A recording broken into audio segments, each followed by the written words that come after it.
안녕하세요. 김원준입니다. 2017년 2월 28일 특검 수사기관 마지막 정례 브리핑을 시작하겠습니다. 특검은 특검법 제12조 사건의 대국민 보고 규정에 따라서 특검 출범일로부터 지금까지 국민의 알 권리 보장을 위하여 피사실 이외에 수사 과정에 대하여 정례 브리핑을 실시해 왔습니다. 그동안 특검 브리핑에 관심을 가주신 국민 여러분들께 감사의 말씀을 드리는 바입니다. 오늘 이 정례 브리핑이 끝나지만 말씀드린 바와 같이 수사는 이미 끝났지만 아직도 더 중요한 공소 유지가 남아 있습니다. 끝까지 특검이 제일 잘 마무리될 수 있도록 저희 특검도 열심히 하고 저 또한 최선을 다해서 보조하도록 하겠습니다. 여러분 그동안 실수도 많이 했는데 많이 도와주셔서 감사드립니다. 다시 한번 여러분들 앞날에 무한 영광 있기를 기원하면서 감사의 말씀드립니다. 특검의 마지막 브리핑이었습니다.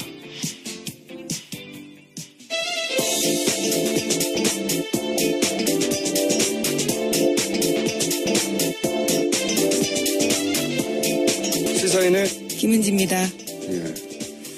방금 저희가 이제 마지막 브리핑 이규철 특별검사의 이 특검법에 수사 과정 브리핑을 넣었던 게 이게 신의 한 수였어요, 사실. 네, 그렇죠. 법으로 보장되어 있었습니다. 예. 그래서 수사 과정을 중간에 이야기한다느니 뭐 기타 자본들이 굉장히 나올 수 있었거든요. 법에 넣어버렸기 때문에 공식적으로 굉장히 앞으로 특검 다 이렇게 해야 될 거라고 봐요. 예.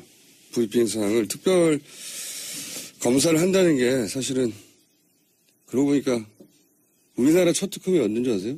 조폐공사 그때 아닌가요? 기자가 맞군요. 예. 그게 저는 기억이 나요. 그때 이제 조폐공사 파업을 했는데 그 파업을 술자리인가 그랬을 거예요. 당시 공안부장이 저 파업은 검찰이 공안 조성을 위해서 유도한 거야. 예, 기자들과의 술자리에서 네. 그랬죠. 예. 그렇게 말을 하자 갑자기 수사 대상이 검찰이 된 겁니다. 원래 사건을 검찰이 수사해야 되는데 수사 대상이 검찰이 되니까 그러자 이제 미국에 있는 특검 제도를 우리도 도입해야 된다고 해서 특검이 시작된 거거든요. 그 이후로 이제 가장 지금 특검 말고 그 이전까지 가장 유명했던 건 삼성 특검이죠. 김영철 변호사가 네네. 내부공헌하면서 시작된 그때는 지금보다 2배의 크기였어요. 40명이었고 그리고 90일 했고 제 기억으로는 그리고 4조 몇천억을 차단했어요. 근데 참 그 차명 계산을 찾아야 되는데 그 차명 계산이 이 특검 덕분에 합법화됐죠. 그렇죠. 네. 이건희 회장의 공식적인 재산이 됐죠. 네, 삼성에게 큰 도움을 준 특검으로. 삼성의 힘이죠. 삼성의 힘.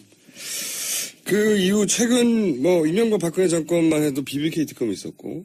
네, 디도스도 그렇죠? 있었고요. 디도스 내곡동 사저. 예. 네. 가장 최근에 두 특검인 디도스 내곡동 사저 특검 둘 다 제가 이 특검 출범에 결정적인 기여 혹은 관여를 한 제가 그런 사람이에요. 내곡동 사전은 주진우 기자의 특종으로 알고 있는데요. 어디서 했겠어요? 예. 저랑 같이 만났어요, 그 사람. 예. 하지만 그 특검도 다 면접원 주고 끝났거든요. 그래서 특검 해봐야 뭐 소용없다 이런 얘기 많았죠. 예, 심지어 그 건 같은 경우에는 한 건이었거든요. 원포인트라고 네. 할 수 있는데 이번에는 14건 플러스 알파입니다. 14건 하다가 인지된 사건까지 한다라는 건데. 디도스 때는 신의 영역이다 하고 끝났고. 예, 윗선을 앓는 것은 신의 영역이다. 내곡동 사저 특검도 아무도 벌을 받지 않았어요. 예. 그래서 이번 특검이라고 별 수 있을까 했는데 이게 대통령을 수사 대상으로 한 것도 최초고 그리고 특검 본연의 의미가 이제 정부로부터 독립적이어야 한다. 검찰이 뭐 결국 정부기관이니까요. 그런 의미를 완전히 살린 최초의 특검. 정말 제가 보기에는 기립박수를 받아야 된다. 네. 저희 제작진도 그렇지만 맨날 박수 치거든요. 네. 저희 방송을 들으시는 모든 분들이 아마 기립박수를 받아 마땅한 특검이었다고 생각하실 거고 이게 이제 큰일이에요. 큰일. 앞으로 모든 특검은 이제 이 특검하고 비교가 될 거예요. 니네는 왜 그러냐. 그리고 특검이라는 제도가 존재하는 한 계속해서 회자 되겠죠. 어떤 기준을 마련해서 기준. 특검은 이 정도는 해야 한다 하고 기준을 팡 만들어버렸죠. 예. 이런 특검이 연장되지 않으면 이거는 제가 보기에는 역사적으로 죄를 짓는 거다. 정세균 의장의 정치적 결단 대단히 필요한 시점입니다. 자, 특검 이야기 계속 정리해볼까요? 예. 네, 박 대통령이 헌정상 처음으로 뇌물죄 피의자로 입건됐습니다. 어제 특검이 종료되면서 발표한 건데요. 원래는 시한부 기소중지 검토도 했었는데 기소중지하지 않고 검찰이 수사할 수 있도록 입건해서 넘기겠다라는 거죠. 원래는 기소중지 상태로 종결을 하겠다고 했는데 좀 차이가 있어요. 저도 이제 물어봤는데 검찰 출신 분들한테. 그러니까 법적으로 큰 차이는 없는데 실무적으로는 차이가 있다. 상징적으로도 차이가 있고 뭐냐면은 이 기소 중지라는 건 수사를 다 하고 이제는 기소 단계만 남았는데 지금 당장은 하지 못한다. 행방불명이든 혹은 해외에 있거나 예. 혹은 해외에 있거나 대통령이어서 불소추 특권이 있거나 그래서 당장은 못한다 이건데 이렇게 피의자로 입건만 하는 거는 수사가 계속 이어진다. 근데 바로 할 수 있죠. 예. 네, 검찰에서요. 그래서 저는 그런 생각도 들어요. 특검 연장이 가능할지도 모른다는 일말의 기대를 안고서 이렇게 한 게 아닐까. 예. 이게 이제 오픈 결말이거든요, 영어로 치면. 그래서 출국 금지도 하지 않은 게 아닌가. 만약에 기소정지였다면 출국 금지까지 하고 제가 보기에는 했을 것 같은데. 자. 이 팀이 어쨌든 수사를 계속하면 저는 웬만한 비리는 결국 다 밝혀질 수 있다.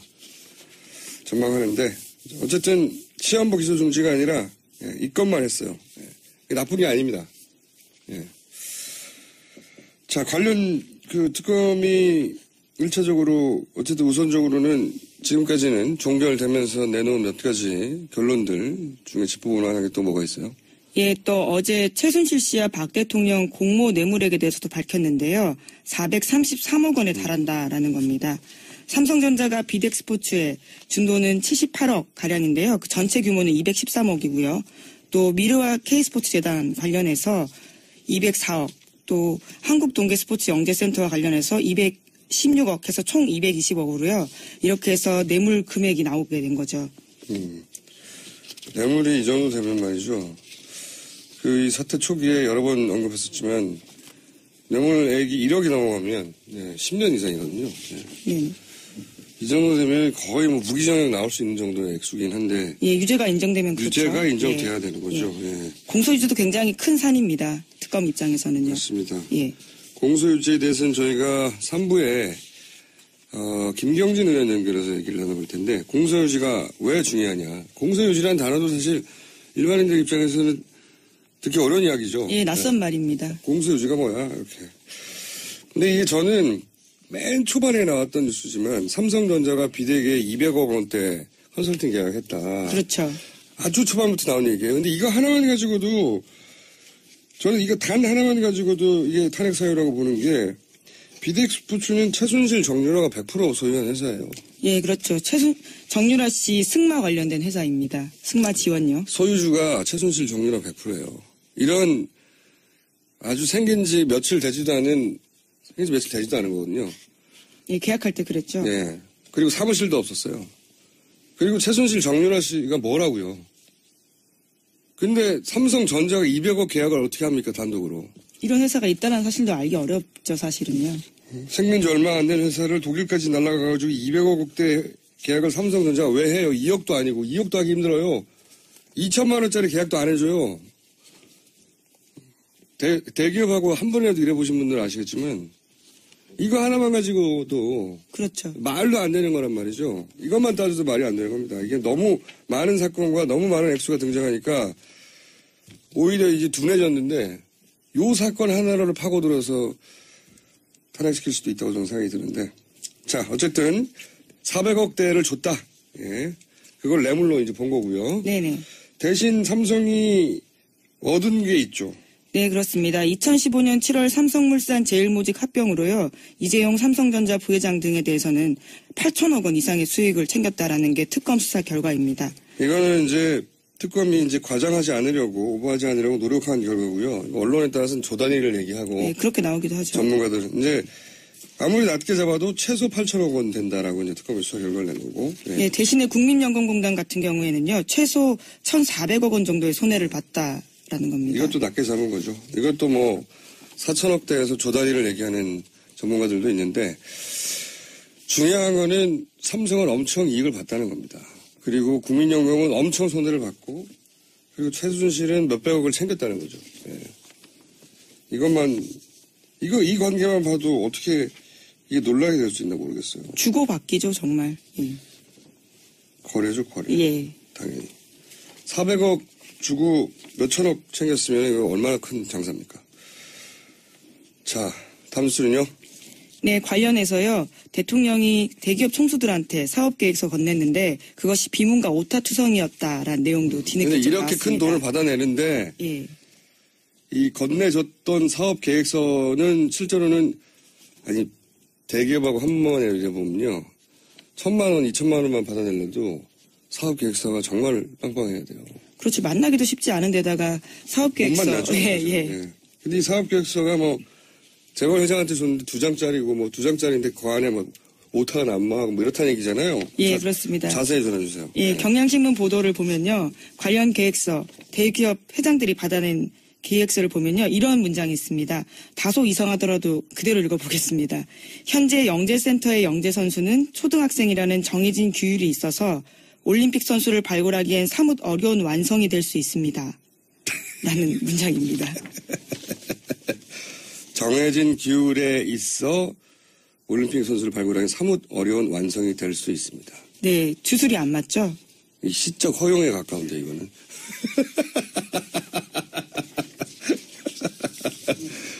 그러니까 오늘 어쨌든 이런 내용들로 차 있는 계획서를 주고 그것도 이제 재벌 회장들에게. 예, 오타도 있습니다. 선수 출신 지도자라고 써야 되는데요. 선수 출진 지도자라고 써놨습니다. 여기 뭐 오타 그거 말고도 있더라고요 보니까. 근데 이게 얼마나 박근혜 대통령이 그 최순실의 꼭두각시라고 불리기에 합당한 일을 한 건지 드러나는 거죠. 이게 읽어보지도 않은 거예요. 예. 최순실 씨는 또 얼마나 허접한 수준으로 재벌의 돈을 털었는지도 드러나는 거예요. 이런 거 가지고 털었어요. 이거는 그냥 요식행위였다는 거죠. 예, 주면 돈 주는 거죠. 네. 입금하는 거죠. 그러니까 대통령 주장대로 훌륭한 회사, 뭐 기술, 사람이 있어서 소개했을 뿐이다. 하면 최소한 그 계획서를 읽고 했어야 되는 건데 그래야 훌륭한지 아닌지 본인이 판단할 거 아닙니까? 이거 뭐 내용 확인도 안 하고 그냥 재벌들한테 무슨 빚쟁이 청구서 내밀듯이 내민 거예요. 대통령이라는 이유 하나로. 내용이 이렇다는 겁니다. 아니 이제 해먹어도 말이죠. 우리가 이제 깜짝 놀라는 거 있잖아요. 와 대단하다. 적어도 대통령에 걸맞는 수준, 규모, 그런 걸 생각할 텐데 이게 뭐 오탄하고 뭐 비문이 있고 말도 안 되고 2장짜리에다가 허접한 이런 걸로 뭐 수백억씩 뜯어냈다고 하니까 저는 불법을 따지기 이전에 너무 부끄러워요 이게. 막상 받아든 재벌 회장들도 굉장히 당혹스러웠을 것 같습니다. 재벌 회장이 이게 읽었겠어요. 밑에 줬겠죠. 실무자들. 네. 예. 주긴 했겠지만 실무자 선에서 막 비웃었겠죠. 물론 이런 걸 가지고 몇백억을 내야 합니까 이렇게. 이게 조폭도 못 되고 동네 양아치모예요. 이런 2장짜리에다 막 말도 안 되는 말 써가지고 이게 뭡니까? 정해진 규율에 있어 올림픽 선수를 발굴하기엔 사뭇 어려운 완성이 될 수 있습니다.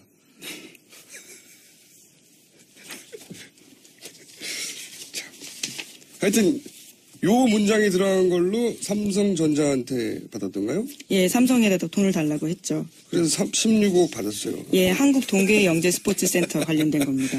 예. 160만 원도 안 주겠습니다. 저 같으면 이런 두 장 들고 오면 그렇게 사기를 친 거예요. 그러니까 사기죠 뭐. 예. 사기를 치고 공범이죠 또 재벌도 이렇게 해서 이득을 얻어냈으니까. 네, 그렇죠. 삼성까지만 수사가 가지 못했는데요. 원래 SK, 롯데까지도 수사가 가야 된다라는 이야기가 계속 많았고요. 검찰로 그 수사는 이첩이 됐습니다. 네, 그 수사를 이제 검찰이 한다는 게 걱정인데, 네. 여하간 큰 덩어리를 봤을 때 이런 수준으로 검찰 특검에 마무리가 있었습니다. 근데 앞으로 이제 법정에서 더 많은 사실들이 밝혀지겠죠. 네. 공소 내용을 이제 언론에 다 밝힐 수가 없어서. 예, 그렇죠.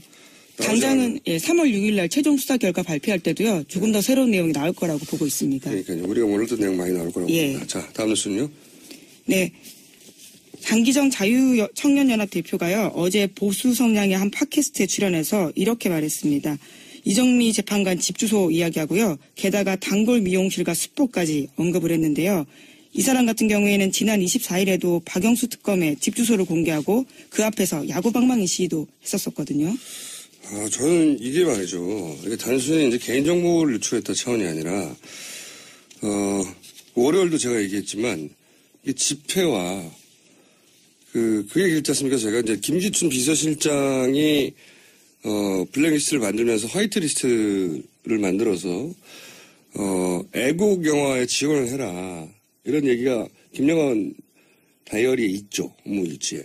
그런데, 그 결과로 그런 지원을 받은 게 아닌가 하는 의혹을 받는 사무실. 네네. 그 사무실과 그런 의혹을 받는 영화사의 사무실이죠. 예. 사무실과 이 친박 집회하고 연관된 단체들. 그리고 지금 주요한 그 대통령 측 피고인들을 그 변호하는 변호사들 하고 연관된 단체들. 친박 단체이자 예를 들면 정호선 비서관을 변호하는 변호사들 이렇게 연결된 곳의 사무실. 네, 뿐만 아니라 가짜뉴스 생산지로 의심받고 있는 곳까지도요. 노코들의 사무실. 예. 다 같은 건물에 있었다는 걸 우연히 발견했잖아요. 취재하다가. 그래서 이거 그러면 청와대의 어떤 지시를 받고 화이트리스트로 지원받은 영화사도 거기 있고 단체도 거기 있고 집회 관계 단체도 거기 있고 가짜뉴스 단체도 거기 있습니다. 이거 단일한 컨트롤 타워 안에 있는 거 아닌가 이런 의문을 가지는 게 너무 자연스럽죠. 합리적이죠. 그런데 이제 그런 집회에 그 최선봉에 서 있는 분이죠. 자유청년연합 이분이 박영수 특검 집 주소를 공개했었거든요. 예, 지난 24일에 그랬죠. 어떻게 하면 집 주소는 알 수가 있어요. 기자들도. 네, 아파트 정도까지는 알 수 그렇죠. 있습니다. 공직자들은 재산 공개가 되거든요. 그러니까요. 근데 이게 정확한 동호수는 알 수가 없어요. 그렇죠. 그것도 굉장히 취재 영역입니다. 이거 어려워요. 예. 기자들도 찾아내기 어렵습니다. 근데 보수단체 대표가 이 동과 박 특검의 호수 얘기를 하고요. 또 박 특검이 어디에 멤버십이 있는지, 어디 사우나에 가는지, 그 사우나에서 어떻게 하고 있는지 이거 다 얘기했거든요. 이거는 기자들도 알 수가 없는 거예요. 절대로. 게다가 이번에는 이제 이정미 재판관이요. 재판관에 대해서 어디 미용실에 자주 간다. 이거 어떻게 합니까? 이건 사찰 정보거든요. 이건 정보기관 수준에서는 알 수 있는 거지. 그래서 의심하는 겁니다. 더더욱이. 이 오늘도 시청에 친박 집회했을 텐데, 다른 비용 다 제외하고, 그냥 무대 음향, 영상 장비. 네네. 제가 이제 주말에 가서 볼 때마다 정말 대규모거든요. 저게 견적이 얼마나 나올까요? 잠본업체한테 제가 물어본 적이 있어요. 요 안에 있는, 광화문, 이렇게 시청을 중심으로, 시청 동그라미 안에 있는 그 장비만 얼마가 들어갈 거 같냐? 그랬더니 견적을 저한테 얘기해 준 게 2억 얘기하더라고요. 그럼 몇 번 했습니까? 지금 10번이 넘어요. 그것만 해도 수십억이에요. 이 비용이 다 어디서 나왔나. 굉장히 의심스럽다. 컨트롤 타워도 의심스럽고 비용의 출처도 의심스럽고. 예, 저도 지난주에 한 전직 보수단체 대표가 고위직 출신과 통화한 적이 있는데요. 억 원대가 든다라는 이야기 하더라고요. 그러니까요. 저는 업체한테 물어봤어요. 업체한테. 이런 일을 전문으로 하는 업체한테 쭉 보더니 바로 견적이 나오죠. 자기들 일이니까. 2억대 최소 들겠다고. 근데 이거는 다른 비용 다 빼고 그냥 거기 세팅만 말하는 거예요. 사람이 움직이거나 버스 다 빼고 나서. 이 영역 계속 취재 대상이다. 네. 굉장히 의심이 많이 든다. 컨트롤 타워 있는 거 아니겠는가. 왜냐하면 박근혜 대통령이 지금까지 업무 스타일로 보면 말이죠. 오랫동안 밝혀져 왔지만 문고리 3인방, 최순실, 정윤회 이런 탄탄한 그 비선 라인으로 움직였단 말이죠. 그 비선 라인이 아닌 시스템 라인은 비선 라인이 만들어준 거를 토스해서 실행하는 조직으로 썼지 실제 중요한 일들은 비선 라인과 대포폰으로 가 있단 말이죠. 네네. 근데 문고리 3인방이 지금 작동을 안 해요. 그리고 김기춘 전 비서실장이 없어요. 잡혀갔잖아요. 그러면 김기춘 전 비서실장 플러스 문고리 3인방 역할을 할 사람이 누군가 필요합니다. 본인이 혼자 다 전화 오르지 않을 거 아니에요. 누가 할까요? 오랜만에 너는 누구냐 질문을 할 수밖에 없는. 누가 할지 저는 궁금해요. 이 컨트롤 타워 역할을 누군가 하고 있는 것 같다. 그렇지 않고서 이렇게 일사불란하게 이런 정보들이 막 나오고 이런 집회가 이런 돈이 들어가서 비슷한 사무실 다 모여서 할 수 있겠나 이런 일들을 의심이 듭니다. 대단히. 탄핵 그 심판과는 무관하게 이 영역은 계속 취재해야 될 거라고 봅니다. 자, 시간이 제목 정도 한두 개를 읊을 수 있을 시간 정도 되네요. 네. 네, 박 대통령이 어제 박사모에 대해서 진심으로 고맙고 감사하다라는 메시지를 보냈습니다. 박사모 단체 회원들이 응원 편지를 보내자요. 거기에 대한 답장 형식인 겁니다. 고마우시겠죠. 네, 당연히. 그거 뭐 고마운 거는 박 대통령 입장에서 참 고마울 수밖에 없죠. 그거는. 근데 시점이 참 공교롭게요. 오늘 서울도심에서 대규모 탄핵 반대 집회 열리잖아요. 네. 예. 격려한 걸로 보이는 거죠. 많이 나오라고 하는 격려이기도 예. 박 대통령이 한 가지 뛰어난 점은 그 타이밍, 정치적 타이밍 잘 잡아서 메시지 정확하게 누군가가 만들어주면 그걸 가지고 전효옥 씨의 표현에 하면 인류 배우처럼 읽어낸다, 연기하고. 제 표현이 아니고 전효옥 씨의 표현이에요. 인류 배우라고. 자, 여기까지 할까요? 네네. 네. 오늘 근데 끝나고 집에 가십니까?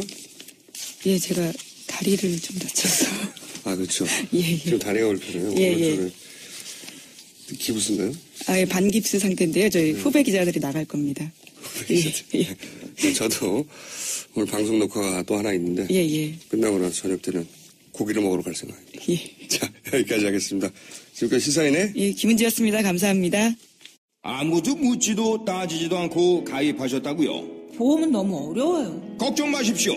마이보험 체크가 도와드립니다. 1800-7917 마이보험 체크로 지금 전화주세요. 1800-7917 이미 가입한 보험이나 신규 보험도 가장 좋은 조건을 체크해서 찾아드립니다. 인터넷 한글 주소 마이보험.com 또는 카카오톡에서 아이디 검색 마이보험을 친구 추가하여 상담하실 수 있습니다. 여성 여러분, 골반이 삐딱하면 허리가 아파요. 아랫배가 나와요. 골반이 바로서야 건강도 아름다움도 바로섭니다. 바디로직을 입으세요. 토크밴드의 입체적인 탄력이 틀어진 골반을 바로잡습니다. 간편하고 확실한 골반 교정 타이즈 바디로직. 삐딱한 남성 골반에도 역시 바디로직. 바디로직의 효과를 못 느끼셨다면 100% 환불해드립니다. 자세한 환불 조건은 홈페이지를 참조하세요. 굶고 뛰고 땀 빼고 다 해봤다. 그래봐야 소용없었다. 다이어트는 결국 먹는 게 문제다! 동결건조 채소와 곡물, 단백질, 그리고 효소와 비타민, 미네랄로 만든 다이어트 전용 그린 스무디로 하루 한두 끼만 바꿔 드세요. 검색창에서 비타샵을 검색해주세요.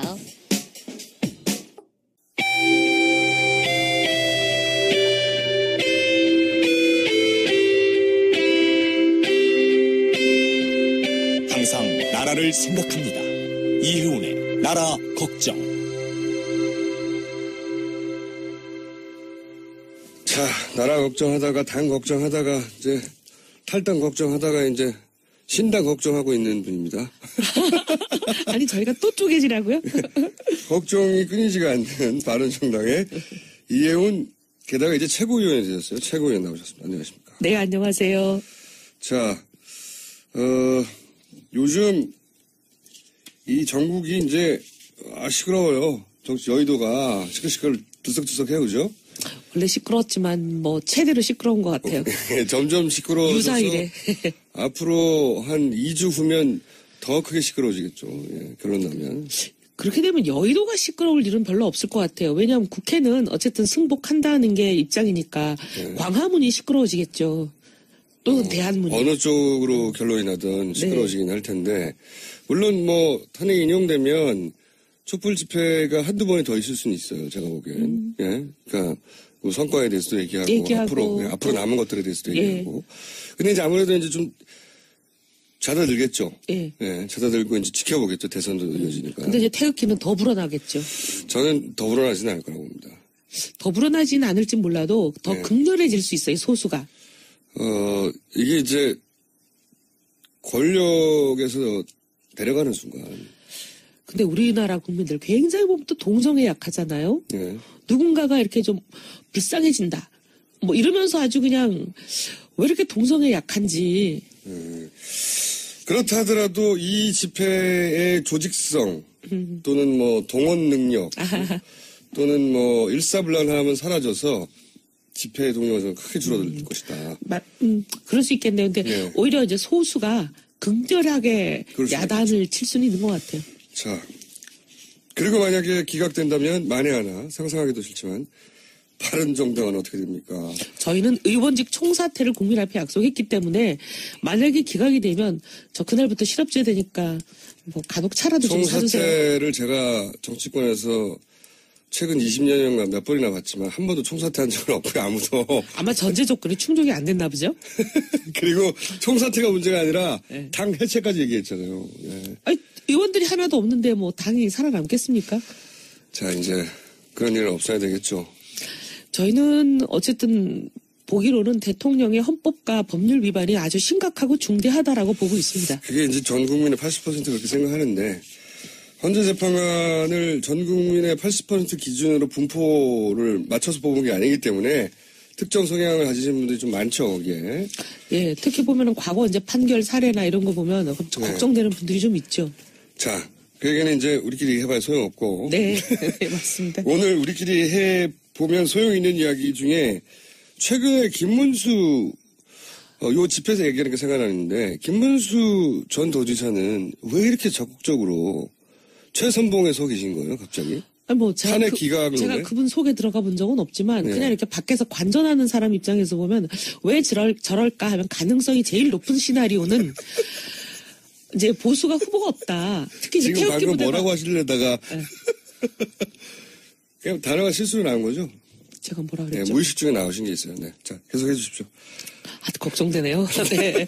근데 이제 막 태극기 부대가 지지할 후보가 없다. 뭐 한교안은 못 나오지 않겠느냐. 저렇게 권한대행을 만들면서 그리고 박근혜 정부의 책임이 가장 많은 1차 책임자가 그래서 자기가 무주공산을 선점하려고 했다? 그런 생각을 갖고 저러시지 않을까. 왜냐하면 이해가 안 되는. 그러다가 기각돼 버리면, 인용돼 버리면요. 그러면 정치적 생명이 다 함께 날아가는 거 아닙니까? 완전한 배팅인데 정치 생명을 건. 나는 반대했지만 된 건 어떡하냐 이렇게 나오겠죠. 아 정말 이해가 안 돼요. 이렇게까지 나설 줄은 몰랐어요. 아니 시국회의 우리 와서 탄핵해야 된다고 탄핵에 반드시 돼야 된다. 당까지 나가자. 제일 앞줄에 계셨는데. 그랬죠 분명히. 네. 그게 며칠 지나고 나서 갑자기 저쪽 제일 앞줄에 가 계시니까 좀 이해가 안 되고. 그때는 왜 안 나오신 거예요? 다 저도 기억나는 게 가장 적극적으로 탈당과 탄핵을 주장했던 의원 중에 한 분이었고 의원 전 시국회의에 제일 많이 나오셨죠. 제일 많이 나왔죠. 네, 저보다 많이 나오셨어요. 그래요? 네. 그러면 초광성인데 말이죠. 그래서 다들 같이 탈당하는 거구나. 과거의 성향으로 보나 친박도 아니잖아요. 게다가 친박을 코스프레를 좀 하시긴 하셨죠. 왜냐하면 총선 전에 이럴 때 보면 아니 대구에 수성구에 꽂아주는 거는 친박으로 전환 안 했으면 꽂아주나요? 뭐 그렇게 생각할 수도 있지만 이 정치 이력 전체를 보면 그렇죠. 예, 진성 친박이라고 친박으로 할 수 산 거는 아주 몇 개월이고 뭐 총선 때 잠깐 그랬다고 치더라도 반박으로 사신 게 뭐 10수년이니까. 그런데 그렇게 하다가 왜 탈당을 안 했고 왜 이렇게까지 나설까? 바른정당 내에서의 분석은 없습니까? 아까 말씀드린 대로 이제 보수의 태극기 부대가 떠밀어주는 후보가 되려고 저런다. 이성을 상실한 게 아니냐. 이런 얘기를 하시는 분들이 있죠. 그거 말고 무슨 내막은 없어요. 그거는 나중이고요. 네. 그러니까 애초에 왜 바른정당에 합류를 안 한 거죠? 바른정당에 합류를 안 할 때도 뭔가 이렇게 그런 계산을 한 게 아니냐. 바른정당에 나가는 것보다 남아있는 게 보수의 후보가 될 수 있다. 유승민도 나가고 김무성도 나가고 오세훈도 나가고 남경필도 나가면 그럼 난 남는 게 좋겠다. 이렇게 생각하셨을 거라고 보는 거예요.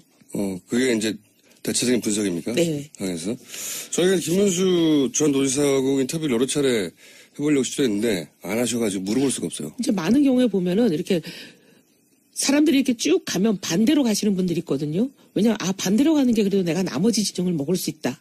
이렇게 생각하면 그러면서 사실 이제 새누리당 옛날 기준으로 보면 그때 웬만한 후보들이 다 나온 거 아니에요? 하나도 안 남기고. 그러니까 그렇죠. 하나도 안 남기고 다 나오면 내가 남아야겠다. 이렇게 생각할 수 있는 거죠. 하지만 동시에 같이 올라갈 수도 있겠다. 이렇게 생각해야 정상인데 말이죠. 저 대구 가실 때부터 다들 지금 정상이 아니지 않냐 그런 얘기 많습니다. 꼭 김문수 전 도지사에게 반론의 기회를 저희가 드릴 테니까 저희 인터뷰 좀 응해주시기 바랍니다. 아니 뭐 제가 정상이 아니라고 얘기를 했다기보다는 지금 분석이 일반적으로 그렇다고요. 당의 분위기가. 당뿐만 아니라 여의도 전체에서 그런 것 같은데요. 일부 태극기 부대를 제외하고는. 그 강성 발언 연결하니까 또 생각나는 게 제가 개인적으로 최근에는 연락해본 지 오래됐는데 과거에 굉장히 친했었거든요. 예. 홍준표 경남도지사가 그분이랑 어떻게 친할 수 있어요? 이분이 또 사석에 대해서는 재밌어요. 정치적으로는 한 번도 교집합이 없었지만 네. 사석에서도 재밌습니다. 네. 어머나. 사적으로 제가 의원님하고도 가까웠잖아요. 아니 그게 아니라 그분과 친한 분을 처음 봐서 그래요. 이분이 혼자 놀죠, 보통. 네, 그래서 그분과 친하다는 분을 제가 지금 54년 평생에 처음 봐서 그래요. 저는 저 끝에서 저 반대쪽 끝까지 다 대부분 아는 사람과 친한 사람이 있습니다. 희한하게도. 대단하십니다. 네. 제가 여태까지 우리 당내에서도 그분과 친한 분을 못 봤는데. 이분이 이제 혼자 노는 분이죠. 제가 이게 표준은 아닌데 이 단어보다 정확한 건 없어서 제가 처음 이분 인터뷰하고 신문에다 이렇게 썼거든요. 독고다이 홍준표. 이렇게 썼어요. 그 이후로 이분의 별명이 됐는데 많은 분들이 그렇게 생각하죠. 네. 예, 이렇게 파도 없고요. 일종의 별명이 아일랜드예요, 저희는. 파도 없고요. 계보도 없고요. 혼자 계세요. 혼자. 그러니까 모든 사람을 공격하세요. 마음에 안 들면 막 공격하죠. 예. 마음에 안 드는 거는 하여튼 모든 사람이 마음에 안 드시나 봐요. 대부분 마음에 안 들어요. 본인을 제외한 모든 사람. 아니 개인적으로 호감을 갖고 있는 사람도 있는데 칭찬은 잘 안 하시고. 네. 자 어쨌든 이분이 또 갑자기 어젠가요? 이거 굉장히 심한 얘기를 했어요. 민주당 1등 후보 대장은 뇌물 묻고 자살한 사람이 노무현 전 대통령을 지칭한 거죠? 그리고 1등 후보는 이제 문재인 네. 전 대표를 지칭한 건데 이게 너무 나가도 너무 많이 나간 표현이거든요. 아니 근데 뇌물을 먹고라는 거는 그래도 법조인 출신이고 검찰 출신이신데 검찰 수사 단계에서 종료가 됐기 때문에 기소도 안 됐고 확정 판결이 안 났는데 이렇게 뇌물 먹고라는 단정적인 표현을 쓰실 수 있는 거예요? 그것도 그렇지만 이게 사실관계를 떠나서 이거는 본인에게도 도움이 안 되고. 아니 본인은 어차피 소위 말하면 진보 진영은 지금 포기한 거 아니에요. 늘 보면 갈라치기를 잘하시죠. 그 특히죠 이분이. 네. 얻을 표만 확실히 없겠다. 난 태극기만 바라보면 된다. 이런 거 아닐까. 저희가 이제 홍준표 지사하고도 이제 인터뷰를 요청해서 이 문제에 대해서 언급은 하고 해명을 들을 생각이긴 한데 이 얘기를 들은 예를 들어서 바른정당이나 혹은 주변의 정치인들의 반응은 어때요? 저 사실 죄송한데요. 지금 처음 들었거든요. 근데 어쨌든 뭐 다른 의원들 얘기를 들어볼 시간은 없었지만 제가 이걸 지금 딱 보고 야 어떻게 사람이 이럴 수가 있나. 이건 인간적으로 너무한 거죠. 정치를 떠나서. 아니 그리고 이제 우리가 보면은 망자에 대해서는 어느 정도의 기본적인 예의를 지키잖아요. 도리와. 근데 이거는 설사 이게 사실이라 하더라도 저는 예의 어긋났다고 생각하고 그리고 첫째 사실도 아니잖아요. 지금 확정되지 않은 걸 이렇게 말씀하시면. 자, 그럼 또 이제 또 화제의 인물이 될 수 있는 분들 제가 또 여쭤볼게요. 물론 정세균 의장이 최종적으로 이 문제는 풀어야 됩니다. 직권상정이라고. 근데 정세균 의장이 이것이 여야 합의 사안이라서 직권상정하지 못한다고 언론을 계속 얘기하고 있잖아요. 마찬가지로 그 앞단에서 권성동 법사위원장도 법사위 만장일치가 원칙이라고 원론이라고 왜냐하면 김진태 의원이 간사라서 자유한국당에 김진태 의원이 절대 반대하니까 그 한 분의 절대 반대 때문에 법사위가 여야 합의가 안 됐다고 법사위 통과를 안 시켜주는 것도 마찬가지 이유거든요. 비슷한 거예요.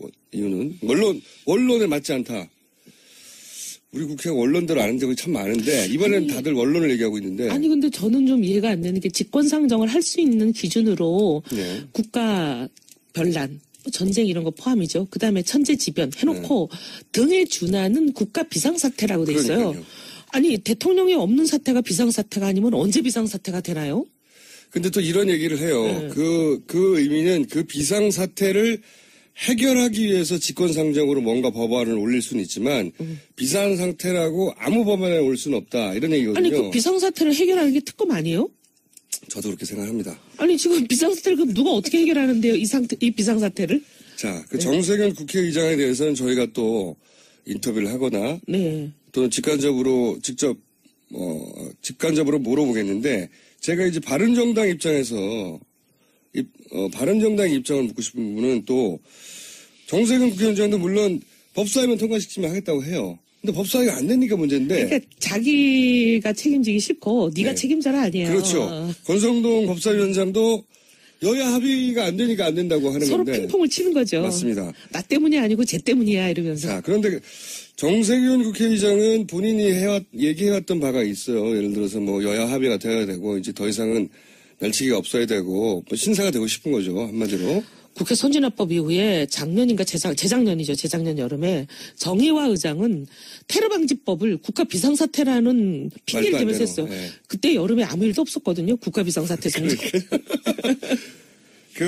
물론이죠. 그게 나쁜 선례라고 이제 생각해서 이런 주장을 하시는데 모르겠습니다. 끝까지 이 생각을 지킬지는. 근데 제가 궁금한 것은 권성동 법사위원장 좀 더 낮은 단계에서 법사위는 만장일치로 이때까지 통과시키지 않으면 관례다. 그래서 지금 여당이 반대하니까 안 된다고 하는데 이것도 마찬가지 이유로 이게 비상사태이기 때문에 결단을 내릴 수도 있는 건데 이분이 이걸 안 하는 진짜 이유는 뭘까요? 왜냐하면 바른정당 내에서 답답해할 거 아닙니까, 그죠? 저 같은 사람이 많이 답답해하죠. 네, 바른정당이 공을 가져갈 수 있는데. 네. 공을 가져갈 수 있는데 지금 이것 때문에 안 된다고 오히려 바른정당이 이제 타겟이 돼서 비난을 받고 있어요. 맞아요. 그러니까 이제 물론 정세균 의장이 가장 심한 압박을 받고 있고요. 그다음으로는 그게 가장 합리적인 건데 네. 일부 이제 바른정당에 대해서 공격하는 분들은 너네 때문에 안 된다 이렇게 얘기를 하거든요. 때문만은 안 된다고 하는 거는 제가 보기에는 과한 거예요. 과한 예. 비판이지만 예. 그 바른정당 해결할 수 있다. 왜 못하냐고 비난할 수 있죠. 근데 이제 제가 뭐 이분한테 직접적으로 왜 그런지 얘기를 들은 건 아니지만 예. 이 권성동 의원이 평소에 보면 검찰 출신이다 보니까 검찰 우선이 좀 있어요. 검찰이 해야 된다. 그리고 왜 특검이나 이런 거를 어떻게 보면 비상설 기구를 만들어가지고 별동대로 하느냐. 이거는 검찰이 해야 된다. 이런 생각을 좀 갖고 있는 것 같은데 그거와 연관이 있지 않을까. 그런 영향이 있을 수 있겠네요. 그러기도 하고 이제 많은 경우에 이렇게 되면 특검이 생기는 걸 검찰은 원치 않을걸요. 특검은 물론 그 특검 안에는 검찰에서 온 검사들도 포함되긴 하지만 네. 검찰은 자기들의 자기들의 스포트라이트 이런 그렇죠. 걸 전부 다 뺏기니까요. 특검이 가져가는 거를 그렇게 좋아하지는 않을 거예요. 그거 좋아할 사람은 없죠. 예. 그러니까 검찰 내부에서 자기 친정이죠. 권성동 의원에게 여러 가지 압력이 있지 않냐. 이게 이제 여의도의 해석이에요. 여의도에서는 검찰 고위 관계자들이 공을 다 가져가면 어떡해. 검찰도 좀 이렇게 먹고 빛이 나게 살자. 해줘야지. 네. 진작에 잘하든지요. 그러게 말이에요. 그런 영향이 본인의 평소 철학도 그러하고 검찰 출신이라서 그리고 그런 예를 들어서 검찰 고위 관계자 과거에 선후배나 연락 와서 그런 영향도 있을 수 있겠네요. 좀 뭐 그렇지 않겠냐. 다들 그렇게 생각하죠. 이거를 바른정당 입장에서 당론에서 뭐 당 차원에서 권성동 법사위원장에게 그건 충분히 알겠는데 바른정당이 이걸 법사위를 통과시켜가지고 우리가 뜰 수 있어. 이렇게 설득하거나 압박할 수는 없나요? 사실 이제 당론이라는 걸 정하기는 좀 적절치는 않지만 네. 지금 이제 다들 개인적으로 비공식적인 채널을 통해서 많이 얘기들 하고 있어요. 권선동 위원장에게. 저만 해도 몇 번. 왜냐면은 본인의 철학도 좋고 다 좋은데 이게 당이 좋게 생겼잖아요, 지금. 지지율이 너무 낮지 않습니까? 저는 당도 당이지만 나라가 이래갖고 되냐 하는 생각이에요. 나라 이전에 당부터 걱정했어요. 네, 알겠습니다. 나라보다 당이 더 문제가 빨리 생길 것 같아요. 그러니까요. 네. 2주 후에 당이 어떻게 될지 몰라요. 또 바른정당 얘기를 하는 게 또 생각나는 게 저는 좀 안타까워서 그래요. 네. 바른정당이 충분히 자기 존재감을 가지고 치고 나갈 수 있는 정국이 분명한데 이 정국을 왜 이렇게 못 살릴까 싶어가지고. 저는 이런 것 같아요. 이제 지금 우리 대한민국을 홍해바다 가르듯이 그냥 네. 이렇게 쫙 갈라놨잖아요. 이 탄핵 정국이. 네. 촛불과 태극기로 대변되는 양대 세력이 굉장히 이제 극단적인 분들이 많이 나가세요.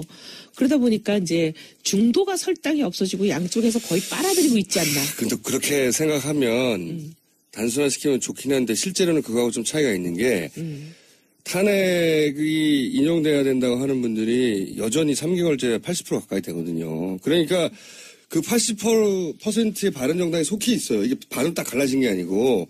그러니까 80% 국민들 중에는 당연히 우리나라 국민들 다 80%가 진보가 아니니까 보수도 절반은 섞여 있는 거예요. 그러면 그분들을 땡길 수 있는 충분한 환경이 돼 있는데 바른정당이 예를 들어서 아주 선명할 때, 뭐 18세 그 투표 선거권 인하하자 할 때 처음에 칼뜻하다 확 들어올랐어요. 스텝이 꼬인 건 인정해요. 그건 저는 잘못했다고 와서 당에 굉장히 많이 얘기를 했는데. 그때 지지율 확 떨어졌어요. 네. 네.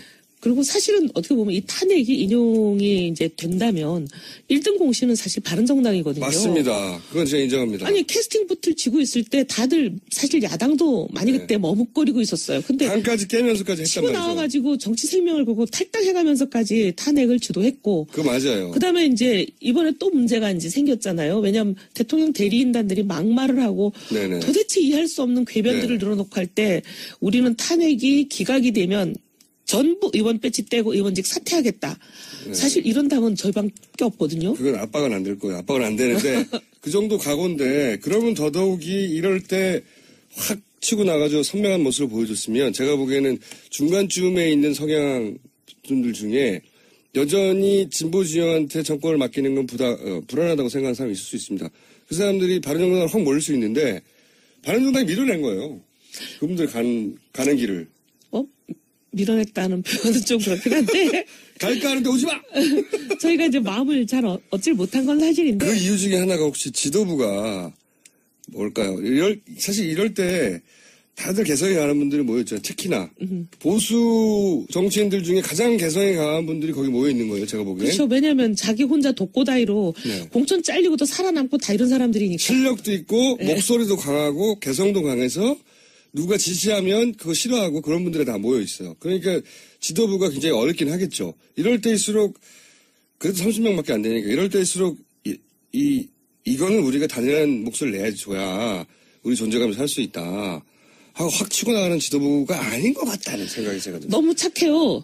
너무 착하고 저는 이번에 이제 제일 지도부라 하면 여기서 누굴 당대표님, 원내대표님이 이제 지도부로 불리죠. 네. 근데 이번에 황교안 탄핵에 대해서도 우리는 참여하지 않겠다. 제가 이거 보고 기겁을 해가지고 왜냐하면 아침에 우리가 9시에 최고위원 회의를 하고 10시쯤 끝나서 각자 이제 자기 일로 돌아갔는데 불과 몇 시간 후에 이게 당의 공식 입장으로 발표가 된 거예요. 아, 최고위원 회의가 거치지 않고요? 네.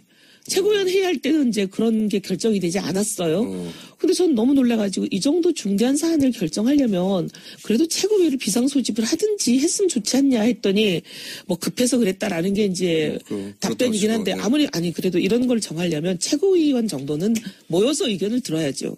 근데 어쨌든 그랬는데 그것도 중요하지만 더 중요한 거는 이제 판사 출신들도 계시고 이러다 보니까 좀 약간 맹꽁이 같아요. 자기 당의 지도부를 맹꽁이, 특히 맹꽁이가 누굽니까? 있어요, 하여튼. 그래갖고는 뭐라 그래야 되냐면 너무 이렇게 법의 자꾸 해석에 그냥 매달리시는 거예요. 이번에도 탄핵을 제가, 아니, 왜 한교안 탄핵을 왜 불참합니까? 하고 이제 따졌더니 들어오는 답이 이거는 법적으로 자기 재량권에 해당하는 재량권을 행사한 거라 이거는 불법이라고 탄핵이 인용이 될 수가 없다. 이용이 될 수 없는 일을 우리가 하면 바른정당이 아니지 않냐 이런 어떻게 보면 굉장히 좀 도덕교과서 같은 얘기를 하세요. 여기서 그럼 맹꽁이는 주호영 원내대표를 말하는 거예요? 판사 출신이신데. 제가 했던 맹꽁이가 누군지는 다 말하는 거와 마찬가지인 것 같은데요? 당대표와 원내대표 분들이 너무 착하다. 그리고 또 맹꽁이 같다. 그 법조인 출신이라서 그런지 판사 출신이라서 그런지 너무 이렇게 법조문에 매달린다. 여기 세 가지를 합치면 주호영 원내대표. 해석은 자유에 맡기겠습니다. 그러면 정병국 대표는 잘하고 있습니까? 우리 정병국 대표님 너무 마음이 약하고 마음이 좋으세요. 그거를 정치적으로 표현하면 뭡니까? 우유부단한 겁니까? 우리 진행자께 권한을 드릴게요. 네. 그럼 해석하실 수 있는. 1번 우유부단. 2번 매우 우유부단. 저는 사지선다 정도는 돼야 돼요. 3번 철저히 우유부단. 아니 근데 그게 이제 부드럽다가 어떨 때는 굉장히 우유부단하다고 비칠 수 있잖아요. 혹은 그 정치적으로 우유부단하면 굉장히 치명적이 되기도 하잖아요. 부드럽고 이제 포용하고 이런 게 좋은 장점도 될 수 있는데 지금 같은 탄핵 정국에는 그게 자칫 잘못하면 생직선데 어떻게 보면 팀이하다 또는 뭐 너는 왜 왔다 갔다 하냐 이렇게 이제 비난을 받을 소지가 있거든요. 팀이 왔다 갔다. 네. 그게 더 좋네요. 팀이 하다로 하죠. 그러면 이거 표준어 맞나요? 다 알아듣긴 합니다. 자 그러면 한 분은 맹꽁이 한 분은 팀이 하다로 결정하겠고 정운찬 전 총리는 여기 바른정당 들어갑니까? 국민의당 들어가실 것처럼 저희 방송에 나와서 얘기하다가 아직도 국민의당이 약간 좀 박지원 대표였나요? 얼마 전에 약간 제가 그런 뉴스 봤는데 예. 표현이 좀 상당히 좀 불편하시겠다. 제가 이런 개문발차. 네, 개문발차. 네, 문 연차 가버린다. 네. 자꾸 안 들어오면 이런. 근데 그런 거는 조금 불편하실 것 같긴 한데 저희는 바른정당에 들어오시기를 바라고 있습니다. 접촉이 있긴 있고요. 누군가 하고 있겠죠. 누군가 하고 있죠. 자, 저희가 20초밖에 안 남았는데 네. 유승민 의원이 왜 꼭 20초 남겨놓고 중요한 질문하세요? 아니, 중요한 질문이 아니고요. 네. 섭외 좀 해주세요. 유승민 의원이 저녁 방송만 나가시고 저희 아침 방송을 안 나가세요. 아침에 못 일어나시나? 누구처럼? 근데 유승민 의원에 대해서 제가 광고할 수 있는 기회를 한번 주시면 풀로 그럼 제가 섭외 지금부터 저희가 보통 안내 나가는 시간인데 제가 직권으로 아니 지금 말고 풀로 한 번을 달라고요. 일단 1분 요약본을 한번 해보세요. 대통령 되시면 이분만큼 나라를 잘 끌고 갈 준비된 사람이 없습니다. 전문성뿐만이 아니라 균형 감각, 그다음에 국민들 중도에 딱 맞춰져 있는 그분의 이념 좌표. 네. 아, 그렇게? 네. 세 가지밖에 없네요. 제일 중요한 세 가지. 아니, 근데 저도 유승민 의원의 발언이나 또는 인터뷰를 보면서 괜찮다.